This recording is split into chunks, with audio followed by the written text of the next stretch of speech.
নমস্কার বন্ধুরা, তনুশ্রীর রান্নাঘর অ্যান্ড ব্লগস চ্যানেলে তোমাদের সবাইকে স্বাগত। তোমরা সবাই কেমন আছো? আশা করি সবাই ভালো আছো। আমিও ভালো আছি। আজকে আমি তোমাদের সাথে শীষ পালং দিয়ে সর্ষে বাটার একটি রেসিপি শেয়ার করছি। তো চলো তাহলে শুরু করা যাক আজকের আমার এই রেসিপিটি। এখানে আমি পালং শাক নিয়ে নিয়েছি। এগুলো কিন্তু শীষ পালং। শীষ পালং মানে একদম পালং শাকগুলো যখন বড় বড় হয়ে যায় তখন এরকম বড় বড় শীষ হয়ে যায়, এরকম বড় বড় ডাঁটা হয়ে যায়। এটা দিয়ে আজকের আমি রেসিপিটি করছি। আর এখানে আমি বেগুন, এরকম একটা মোটা বেগুন এরকম টুকরো টুকরো করে লম্বা করে কেটে নিয়েছি। আর নিয়ে নিয়েছি কিছু দেশি ছোট আলু। আলুগুলো আমি ছোট ছোট করে দু টুকরো করে কেটে নিয়েছি। আর নিয়েছি কয়েকটা চেরা কাঁচা লঙ্কা। তোমরা চাইলে এমনি অন্যান্য আলু দিয়েও করতে পারো। এবারে একটা মিক্সিং জারে আমি দিয়ে দিলাম 2 চামচ সাদা সর্ষে, আর দিয়ে দিলাম কয়েকটা কাঁচা লঙ্কা। এটা এবারে আমি একটা পেস্ট বানিয়ে নেব। দেখো বন্ধুরা, পেস্টটা আমি তৈরি করে নিয়েছি। এবারে গ্যাস ওভেনে আমি কড়াই বসিয়ে দিয়েছি। দিয়ে এবারে কিন্তু আমি দিয়ে দিলাম সর্ষের তেল। রান্নাটা কিন্তু সর্ষের তেলেই করতে হবে। তেল গরম হয়ে গেলে এবারে আমি বেগুনগুলোকে খুব ভালো করে কিন্তু একটু লালচে করে ভেজে তুলে নেব।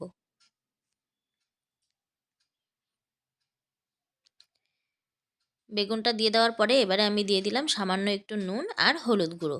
দিয়ে বেগুনটাকে এবারে আমি লাল করে ভেজে তুলে নেব।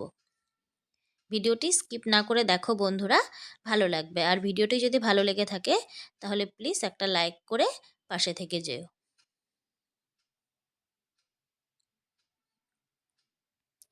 শীতকালে কিন্তু এই সবজিটা খেতে খুব ভালো লাগে।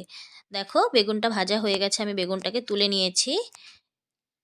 এবারে বেগুন ভেজে নেওয়ার পরে আমি আবারও কড়াইয়ে তেল দিয়ে দিলাম। দিয়ে এবারে কিন্তু আমি আলুগুলোকেও ভেজে তুলে নেব। এখানে আমি আলুগুলোকে সামান্য একটু নুন হলুদ দিয়ে ভেজে নেব। তোমরা কিন্তু এমনি বড় আলু এরকম ডুমো ডুমো করে ছোট ছোট করে টুকরো করেও করতে পারো, কারণ সবসময় কিন্তু এই আলুগুলো পাওয়া যায় না।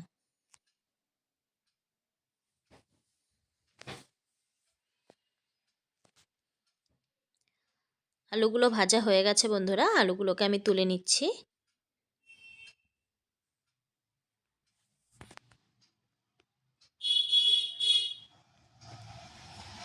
এবারে আলু ভেজে নেওয়ার পরে যে তেল ছিল সেই তেলের মধ্যে আমি আরও কিছুটা পরিমাণে তেল দিয়ে এবারে দুটো শুকনো লঙ্কা ফাটিয়ে আমি এর মধ্যে ফোড়নের জন্য দিয়ে দিয়েছি।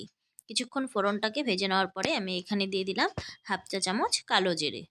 দিয়ে তারপরে আমি এখানে দিয়ে দিলাম সেই পালং শাকগুলো। এবারে 1 চামচ নুন আর হলুদ গুঁড়ো আমি এর মধ্যে দিয়ে দিয়েছি। আর দিয়ে দিলাম 6-7টা চেরা কাঁচা লঙ্কা। তোমরা ঝালটা তোমাদের স্বাদ অনুযায়ী দিয়ে দেবে। এবারে নুন হলুদ লঙ্কা সমস্ত কিছুর সাথে শাকটাকে ভালো করে আমি মিশিয়ে নিচ্ছি।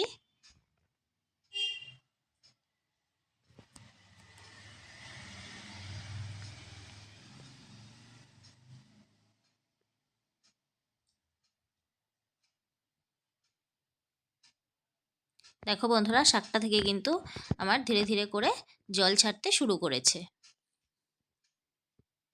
এবারে আমি অল্প একদম সামান্য আর একটু পরিমাণে জল এর মধ্যে দিয়ে ঢাকনা দিয়ে ঢেকে দেব। মোটামুটি 5 মিনিটের মতো আমি ঢাকনা দিয়ে ঢেকে দিয়েছিলাম।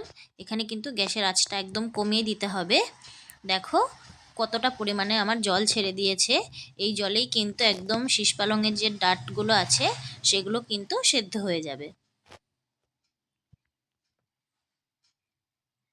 আমি শাকগুলোকে সাইড করে মাঝখানটা একদম ফাঁকা করে দিচ্ছি যাতে জলটা একদম টেনে নেয়।